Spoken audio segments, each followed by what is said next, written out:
ओम गुरुर्ब्रह्मा गुरुर्विष्णु गुरुदेवो महेश्वरः गुरु साक्षात् परब्रह्म तस्मै श्री गुरुवे नमः।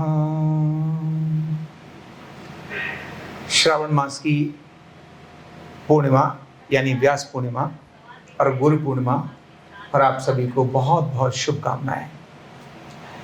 आज हमारे लिए बहुत हर्ष का विषय है, बहुत खुशी का विषय है कि आज का दिन भारत के लिए तो अद्भुत है ही, दुनिया के लिए भी अद्भुत है। आज के दिन में मैं अपने पूजनीय गुरु स्वर्गीय धन्वंतरी स्वरूप लाजपत राय महाराज जी के चरणों में वंदन करता हूँ, नमन करता हूँ। भारत माता के चरणों में वंदन नमन करता हूँ। अपने माता पिता के चरणों में वंदन नमन करता हूँ। जिन गुरुओं ने भी मुझे इस जगह पर पहुंचने के लिए अपना ज्ञान और मार्गदर्शन किया, मैं उन सबको भी नमन करता हूँ। मेरे दाईं तरफ बैठे हैं परम आदरणीय गोविंद राम जी अग्रवाल। बेशक आप न्यूरोथेरेपिस्ट नहीं हैं, लेकिन आरोग्य पीठ में बहुत बढ़कर काम करते हैं। उनसे भी मैं बहुत कुछ सीखता हूँ, इसीलिए आपको भी मैं नमन करता हूँ। और आप सभी मेरे साथी इधर भी बैठे हैं, वास्तव में आप सभी नमन के योग्य हैं, प्रणाम के योग्य हैं। आज का दिन जिसको हम गुरु पूर्णिमा बोलते हैं, ऐसा नहीं है कि हम सब जानते नहीं हैं, जानते हैं। अनेक वर्षों से हम करते ही आ रहे हैं, लेकिन आज का स्मरण करना हमें बहुत जरूरी है, क्योंकि ये जो दिन आज का है जिसके लिए हम आज स्मरण करते हैं, गुरु पूर्णिमा जिसको बोलते हैं, हमारे जीवन में रूपांतरित करने वाला दिन है। उस तत्व को, उस शक्ति को, उस परम सत्ता को स्मरण करने का दिन है जो हमको सच में रूपांतरित करती है। जैसा परमादरणीय गोविंद राम अग्रवाल जी ने जिनका नाम लिया, ऐसे कोई भी महापुरुष, दिव्य पुरुष जो इस धरा पर, खासकर भारत में, क्योंकि दुनिया के अंदर कोच हुए हैं, गाइड हुए हैं, इंस्ट्रक्टर हुए हैं, टीचर हुए हैं, ये तो हुए हैं, लेकिन दुनिया में गुरु नहीं हुए। अगर गुरु कहीं है तो वो सिर्फ और सिर्फ भारत में ही हुआ है। और क्या गुरु में और एक कोच में और ट्रेनर में फर्क है, ये भी मैं आपको यहाँ शेयर करूंगा। ये गुरु का बड़ा स्वरूप है कि हम जो भी ज्ञान देता है उस सबको नमन करते हैं। ये तो हमारे लिए चार्ज करने का और एक ऊर्जा देने का विषय है, लेकिन गुरु एक निश्चित स्थान होता है। गुरु एक डिफरेंट चीज है, जिसके बारे में यहाँ हम चर्चा करेंगे। जिनकी बात मैं कह रहा था कि भगवान राम, भगवान कृष्ण, कृष्ण कृष्ण बने या राम राम बने, उनके पीछे अगर कोई एक सत्ता थी तो वो गुरु थे। ऐसे तो प्रथम गुरु हमारी माँ ही होती है, क्योंकि पहला अक्षर उसी से सीखते हैं। पहला रूपांतरण तो माँ ही कहती है। इसीलिए भाषा होती है तो पितृभाषा नहीं बोलते, मातृभाषा बोलते हैं। शब्द हमको स्मरण आता है ना, तो माता के कारण से मातृभाषा ये शब्द प्रयोग होता है। भूमि के लिए भी मातृभूमि शब्द प्रयोग होता है। तो माँ तो सर्वोत्तम है, उसके बाद तो उससे आगे और पीछे तो कुछ है ही नहीं, मतलब उससे आगे कुछ नहीं है, उसके बाद में सब। दूसरा गुरु, वास्तव में गुरु की भारत में कल्पना क्या है? एक कोच एक सब्जेक्ट की कोचिंग दे सकता है, एक टीचर एक विषय को पढ़ा सकता है, एक इंस्ट्रक्टर किसी एक विषय का इंस्ट्रक्शन दे सकता है। अब क्योंकि ज्ञान लेना है तो ज्ञान लेने के लिए उनके प्रति हमारे को कृतज्ञ होना ही पड़ेगा, हमारे को श्रद्धा में आना ही पड़ेगा, क्योंकि बिना श्रद्धा के ज्ञान आता नहीं है। लेकिन गुरु जो शब्द है भारत का, वो कंप्लीट डेवलपमेंट करने का काम करता है। वो केवल एक विषय का ज्ञाता, एक विषय की तरफ तज्ञता नहीं पैदा करता। वो गुरु, जिसके गुरु की भारत में बात बनी, यानी श्री राम गुरुकुल में अध्ययन करते हैं, और ऐसे एक सामान्य तो नहीं थे, एक राजा के पुत्र थे, लेकिन राजा के पुत्र को जिसने राज्य का संचालन ही करना था, समाज में कितने सारे कष्ट थे, और उनके उस पिता ने उन सब आतंकवादियों से समझौता कर रखा था लंका और ये पूरा जो एरिया था, यानी अयोध्या के सीमा को छोड़कर बाहर तो आतंकवादी था। तो वो आतंकवाद खत्म होना चाहिए, इसके लिए उनके गुरु विश्वामित्र ने और उनको उस प्रकार का प्रशिक्षण दिया, शस्त्र अस्त्र का, वेद का, ज्ञान का, इन सबका तो दिया ही, लेकिन समाज की सेवा कैसे करनी है इसका प्रशिक्षण भी उन्होंने दिया। और उन गुरु की कृपा से ही उनके पास वो शक्ति, वो ताकत, वो प्रशिक्षण हुआ कि रावण जैसी बड़ी शक्ति को उसके घर में जाकर परास्त किया। और वो केवल गुरु का ही आदेश था। चाहते तो कह देते पिता को, बाकी सबको, कि नहीं नहीं मुझे तो राज्य भोगना है, कहां भेज रहे हो। लेकिन गुरु के सामने उन्होंने एक शब्द प्रयोग किया। जब गुरु सब तरफ घुमा रहे थे, उनको सब लेकर जा रहे थे, दिखा रहे थे, और उस समय जो हड्डियां पड़ी थी ऋषियों की, और ऋषियों की हड्डियों को और गुरु ने उनके दिखाया, और जब उन्होंने कहा ये क्या है, बोले ये तो हड्डियां हैं। बोले किसकी हड्डियां हैं? बोले यहाँ ऋषि जो महापुरुष हैं, जो ध्यान करते हैं, साधना करते हैं, यज्ञ करते हैं, ये राक्षस लोग इनको खत्म कर देते हैं। ये गुरु ही था जिसने उनके रामत्व को जगाया। और उसको देखने के बाद राम ने स्वयं होकर एक बात बोली, गुरु को नहीं कहना पड़ा, राम ने बोली। और राम कहते हैं निश्चरहीन करो मैं, भुज उठाए प्रणुकीन। भुजा उठा करके ऐसे प्रण किया, मैं इस धरती को निश्चरहीन करूंगा। यह केवल पिता के कारण नहीं था, यह गुरु की प्रेरणा से था। हम उस गुरु का स्मरण कर रहे हैं, राम गोपाल का स्मरण नहीं, ये उस परम सत्ता का स्मरण कर रहे हैं। ऐसी परंपरा, ऐसे कृष्ण, ऐसे शिवाजी। राम की, कृष्ण की बात करें, एक पुरानी होगी। आज हम में से अधिकांश लोगों ने जो अब हैं, उन्होंने उनके बारे में बहुत कुछ दूर से सुना है, हजारों वर्ष पुरानी बात है। लेकिन उनके बाद शिवाजी को तो ऐसे लोगों ने भी, जिनकी घटनाएं अभी अभी ताजा हैं, उनके स्मारक अभी भी हैं जहां पर हैं। शिवाजी को उनके गुरु समर्थ रामदास, पहली गुरु उनकी मां, उसके बाद समर्थ रामदास, जहां उन्होंने प्रशिक्षण लिया। समर्थ गुरु रामदास शिवाजी को जो संदेश और जो प्रशिक्षण दिया, उस प्रशिक्षण के अंदर दिया कि भाई जो समाज है ना, ये जो पीड़ित समाज है, जो दुखी समाज है, सब प्रकार से, जिस प्रकार से मुगल आक्रमण हो रहे हैं, जहां पर एक गाय का, जहां ब्राह्मण का, जहां सज्जनों का, जहां धर्म के लिए जीने वाले लोगों का जीवन बहुत बेकार हो रहा है, आज कितना कष्ट है, सब तरफ अत्याचार है, इन सबसे कौन मुकाबला करेगा? तो शिवाजी को उन्होंने उस प्रकार के प्रशिक्षण दिए और तैयार किया। और सबसे बड़ी बात मजेदारी कि शिष्य को प्रशिक्षण दिया और शिष्य ने गुरु दक्षिणा भी दी। क्योंकि आज के दिन दो चीजें जुड़ती है, एक गुरु जुड़ता है और दूसरी गुरु के प्रति दक्षिणा जुड़ती है। और दक्षिणा और गुरु, ये दोनों के बारे में स्मरण करना हम सबको जरूरी है। शिवाजी ने युद्ध करना शुरू किया और युद्ध के कारण से अनेक सारे साम्राज्य जो अभी तक मुगलों के पास थे, उन सबको जीतना शुरू किया। तो कहीं शिवा के मन में अहंकार ना आ जाए। सब तरफ जब सारा कुछ जीत लिया, तो जीतने के बाद वही समर्थ रामदास उनके पास पहुंचते हैं कमंडल लेकर के, और उनको कहते हैं भिक्षाम देही, भिक्षा दीजिए। द्वार पर खड़े होकर कहते हैं भिक्षाम देही। जब पता चला तो शिवाजी दौड़े हुए आए, उनको साष्टांग प्रणाम किया, आदेश करिए गुरुदेव। बोले मुझे दक्षिणा चाहिए। बोले आप बताइए क्या चाहिए दक्षिणा में? बोले सारा साम्राज्य, सारा राजपाट मुझे दक्षिणा में चाहिए। एक पल की देरी की नहीं और शिवाजी ने पूरा साम्राज्य गुरु के कमंडलों में डाल दिया, सारा साम्राज्य डाल दिया। शिवाजी बोल सकते थे कि कमाल है, मैंने अपने पराक्रम से सारा साम्राज्य स्थापित किया है, आपसे मैंने सीखा जरूर है, लेकिन आप तो सिखा के चले गए। भुगता किसने? भुगता तो मैंने ही है। रात और दिन की नींद हराम किसने की? मैंने की। अरे राज्य ठीक है, आपको जितना लेना है ले लो, ये राज्य तो बाकी छोड़ो, लेकिन नहीं ऐसा किया। ध्यान रखना, शिवाजी ने जो सारा साम्राज्य उनके चरणों में समर्पित कर दिया, इसीलिए शिवाजी कहलाए।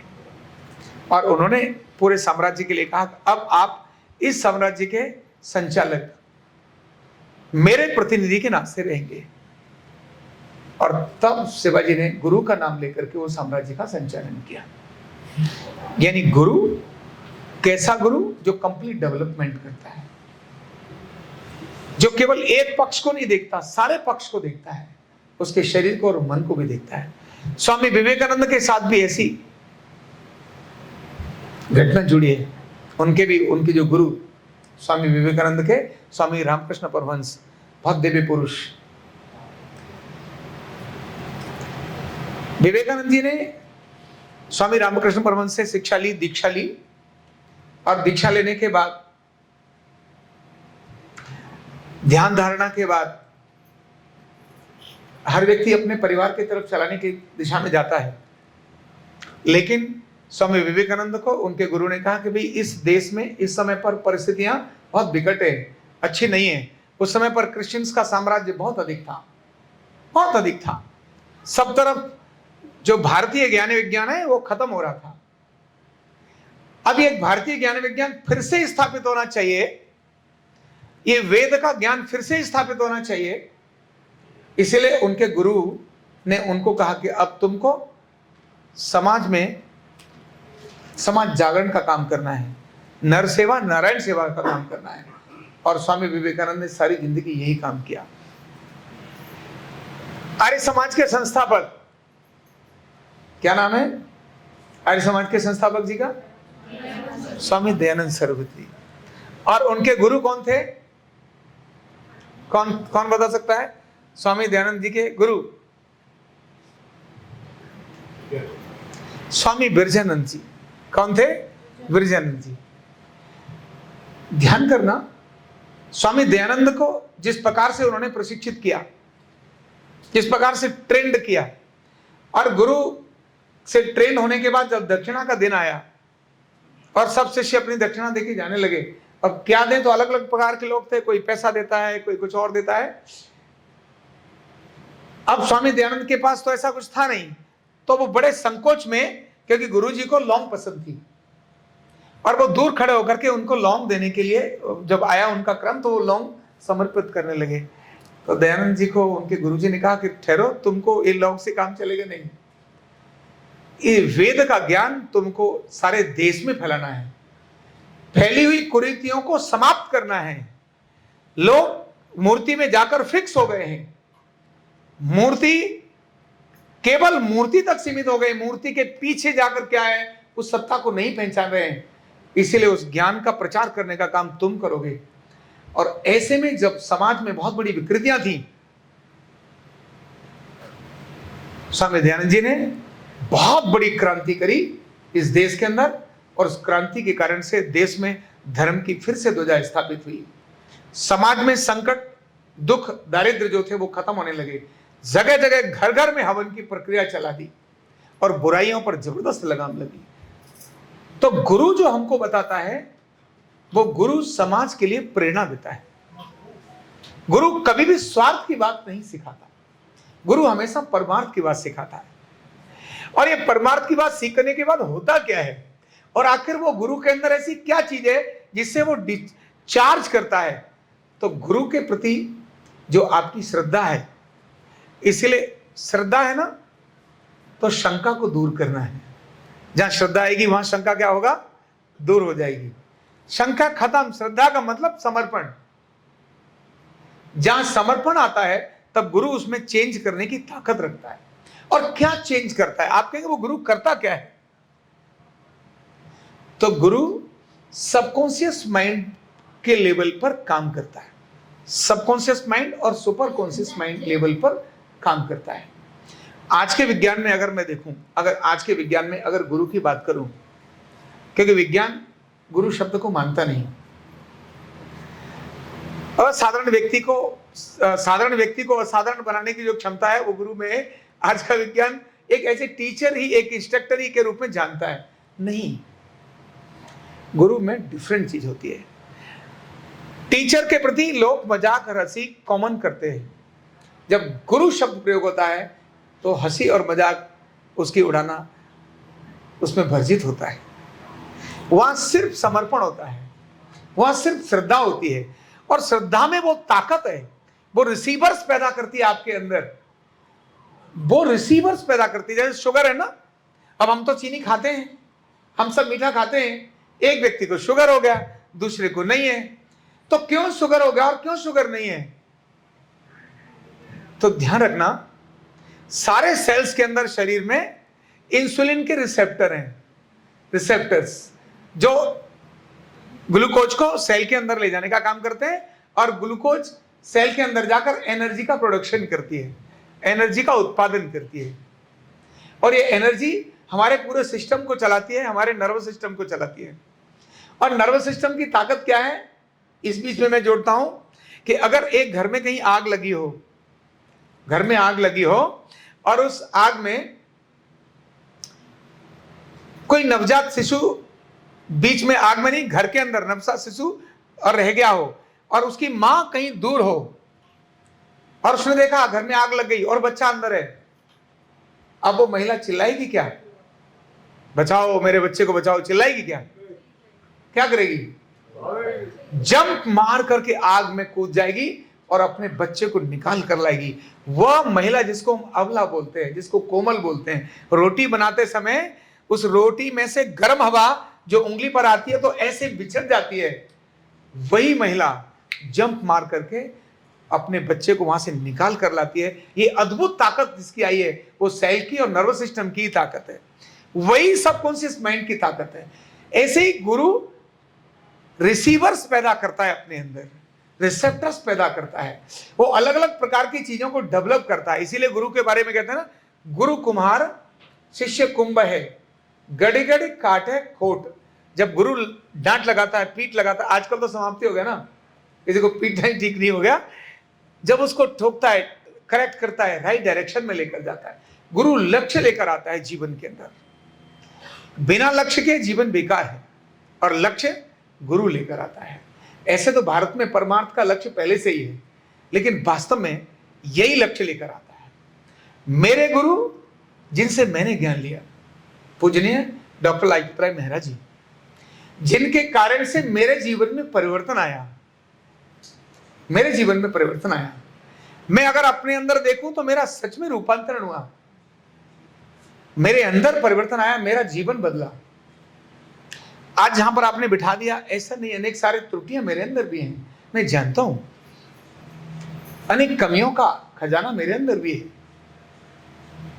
पर मेरी उन अनेक कमियों में से बहुत सारी कमियां मेरे गुरु के कारण से उन्होंने मेरी निकाली और मेरे जीवन में एक डिफरेंट दिशा दी, इस समाज के लिए न्यूरोथेरेपी करने का काम करने की प्रेरणा दी। उस गुरु के अपने जीवन से मैंने सीखा, इसलिए गुरु के जीवन से सीखना होता है। अगर मैं सिगरेट स्मोकिंग करूं और आपको कहूं आप मत करो, तो ये संभव नहीं है। इसीलिए गुरु यानी कौन? जो खुद जीता हो। मेरे गुरु खुद जीते थे, उस विज्ञान में 24 घंटे उसी में रहते थे, इसीलिए उनके ज्ञान को मेरे जीवन में एज इट इज आ गया और मैं उस प्रक्रिया को लेके आगे चल पड़ा।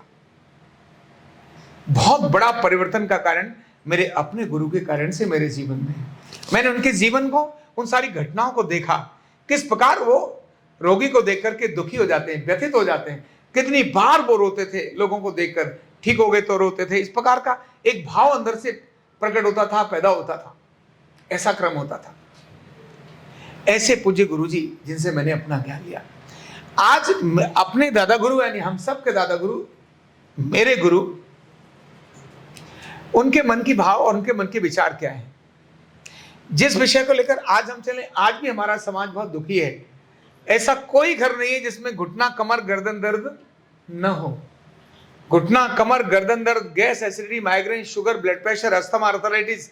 अस्थमा आर्थराइटिस को तो छोड़ दो, घुटना कमर गर्दन दर्द, gas, acidity, migraine, sugar, blood pressure, ये घर घर में पड़े हैं, हर घर में। वास्तव में ये न्यूरोथेरेपी के माध्यम से, ये न्यूरोथेरेपी वही परंपरा है जो ऋषियों की है, जिसको भगवान श्री राम ने गुरुकुल में सीखा, भगवान श्री कृष्ण ने अपने गुरुकुल में सीखा, भगवान श्री कृष्ण ने जिस कुब्जा को ठीक किया, भगवान श्री राम ने उस अहिल्या को ठीक किया, वही विज्ञान आज हमारे साथ में है। आज हमें अपने गुरु के लिए जो काम करना है, और वो वही काम करना है कि गुरु का दिया हुआ विज्ञान हमारे पूरे समाज के आरोग्य का कारण कैसे बने। यह विज्ञान हमारे समाज की आजीविका, जो आमदनी न होने के कारण, पैसा न होने के कारण युवक विक्षिप्त हो रहा है, तनाव में आ रहा है, डिप्रेशन में आ रहा है, स्ट्रेस में आ रहा है, उसके सामने बहुत बड़ा प्रश्न है, हम उस सारी समस्या को कैसे समाप्त करें। जब आरोग्य और आजीविका के लिए न्यूरोथेरेपी अकेला साधन हो, तो ये सच में घर घर ले जाने वाला ऐसा विज्ञान है। तो आज के दिन हमें जिस प्रक्रिया को अपने लिए स्मरण करना है, पहला काम उस गुरु को याद करना है जो प्रथम गुरु, भगवान कृष्ण को भी गुरु कहते हैं। वंदे, क्या बोलते हैं, कृष्णम जगत गुरु, जगत गुरु ने कृष्ण, उनको स्मरण करते हैं। यह उन्हीं की परंपरा वाला विज्ञान है। और उन सब गुरुओं को स्मरण करते हैं, और उन सब गुरुओं से स्मरण करके हम वो प्रेरणा लेते हैं कि हे गुरुदेव, हमको वो आशीर्वाद देना, हमारे को वो शक्ति देना कि हम अपने समाज के काम आए। गुरु अल्टीमेटली यही सिखाता है। गुरु उस सेल के अंदर, वो नर्वस सिस्टम के अंदर ताकत पैदा करता है, वो शक्ति पैदा करता है, और उस शक्ति के कारण से हमारी असाधारण क्षमताएं पैदा होती हैं। और वो असाधारण क्षमताएं हमसे असाधारण काम कराती हैं, लेकिन वो तब कराती हैं जब हमारी श्रद्धा हमारे प्रति, हमारे मन के अंदर स्ट्रांग होती है। श्रद्धा अगर नहीं होती है तब आपके अंदर बहुत कुछ चेंज नहीं हो सकता। इसलिए श्रद्धावान लभते ज्ञानम, श्रद्धा ही हमको ज्ञान का कारण बनाती है। श्रद्धा और समर्पण में नो क्वेश्चंस, वहां कोई प्रश्न नहीं होता, वहां पर कोई प्रश्न नहीं होता है, कोई शक नहीं होती है। समर्पण का मतलब आप जैसा बोलो वैसा मैं करूंगा। शिवाजी ने भी ऐसा ही कहा, जैसा बोलो वैसा मैं करूंगा। विवेकानंद ने भी ऐसा ही कहा, जैसा बोलो मैं करूंगा। गुरु नानक देव ने भी ऐसा ही कहा, जैसा बोलो वैसा करूंगा। गुरु गोविंद सिंह ने ऐसा ही कहा, जैसा बोलो करूंगा। इसीलिए उनको गुरु बोला, इसीलिए उनको गुरु बोला। तो जिन्होंने समाज के लिए अपना जीवन दिया है, ऐसे गुरुओं को हम स्मरण करते हैं आज के दिन। और हम अपने गुरु पूजनीय धन्वंतरि स्वरूप स्वर्गीय लाजपत राय महाराज जी के जो वचन थे, जो उनका विज्ञान है, जो उन्होंने जो हमको ज्ञान दिया, उस ज्ञान को घर घर ले जाने का काम करें। ऐसी एक विनम्र निवेदन, विनम्र प्रार्थना करके मैं अपनी वाणी को यही समाप्त करूंगा। बहुत बहुत धन्यवाद।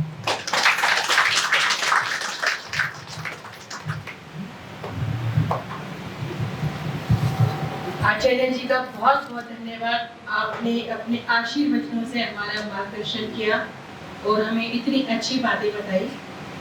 और अब हम कार्यक्रम समापन की तरफ ले जाते हुए आचार्य जी से कल्याण मंत्र के लिए जी जरूर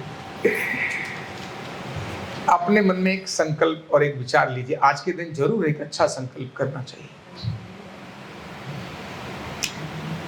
अच्छे संकल्प, समाज के लिए किए हुए काम, संकल्प फलित होते हैं। और एक बात मैं जरूर बताता हूं कि हर व्यक्ति मरने के बाद क्या चाहता है, मुझे स्वर्ग चाहिए, मोक्ष चाहिए। और उसके लिए स्वर्ग में भी पैसा तो चाहिए, गरीबी चाहिए हैं? नहीं, पहले तो हम स्वर्ग में बैठेंगे, उसके बाद मोक्ष दोबारा से। लेकिन ध्यान रखना, वहाँ की करेंसी अलग है, वहाँ की करेंसी अलग है, यहाँ की करेंसी। तो पैसा तो चाहिए ना वहाँ के लिए भी। तो जैसे यहाँ पैसा चाहिए, अब अमेरिका में भारत का सिक्का चलता है क्या? रुपया नहीं चलता। चाहे अमेरिका भारत के लिए दीवाना हो, जापान में, जर्मनी में भारत का पैसा नहीं चलता। क्या करनी पड़ती है? एक्सचेंज करनी पड़ती है। तो हमें भी अपनी करेंसी एक्सचेंज करनी है। ये जो अपना ये वाला जो पैसा रुपया वहाँ नहीं चलेगा, वहाँ करेंसी कौन सी एक्सचेंज करनी है? तो वहाँ अब जो हम सेवा करेंगे वो करेंसी वहाँ चलेगी, पुण्य की करेंसी वहाँ चलेगी। कन्वर्ट करने का मतलब पुण्य है, दूसरों की सेवा करना, ये करेंसी जो वहाँ चलेगी, है ना। तो हम एक अपने मन में संकल्प लें कि हम मेरे अपने कारण से कम एक व्यक्ति, कितना, कम से कम एक व्यक्ति न्यूरोथेरेपी के साथ जरूर जुड़ेगा, आरोग्य पीठ के साथ जरूर जुड़ेगा। एक व्यक्ति मैं जरूर जोड़ूंगा। इतना संकल्प, इतना विचार, तो एक और एक से लाखों खड़े हो जाते हैं। एक ही गुरुजी लाजपत राय मेहरा थे, आज तो हजारों लोग तैयार हो गए, है ना। आओ कल्याण मंत्र बोलते हैं और आज यहीं की कार्यक्रम को समाप्त करते हैं। ओम सर्वे भवन्तु सुखिनः। ओम सर्वे सर्वे सन्तु निरामया, सर्वे भद्राणि पश्यन्तु, मा कश्चित् दुःखभाग् भवेत्। ओम शांति शांति शांति। बहुत बहुत धन्यवाद। न्यूरोथेरेपी का कंप्लीट कोर्स सीखने के लिए जुड़िए हमारे ऑनलाइन ट्रेनिंग प्रोग्राम से और जानिए करीब 100 बीमारियों का इलाज बिना दवा और बिना मशीन के। इस न्यूरोथेरेपी ऑनलाइन ट्रेनिंग प्रोग्राम से आप घर बैठे बन सकते हैं गवर्नमेंट सर्टिफाइड न्यूरोथेरेपिस्ट। रजिस्ट्रेशन के लिए नीचे दिए गए नंबर पर अभी कॉल करें और हाँ, हमारे वीडियो को लाइक करना, शेयर करना और चैनल को सब्सक्राइब करना बिल्कुल भी ना भूलें। धन्यवाद।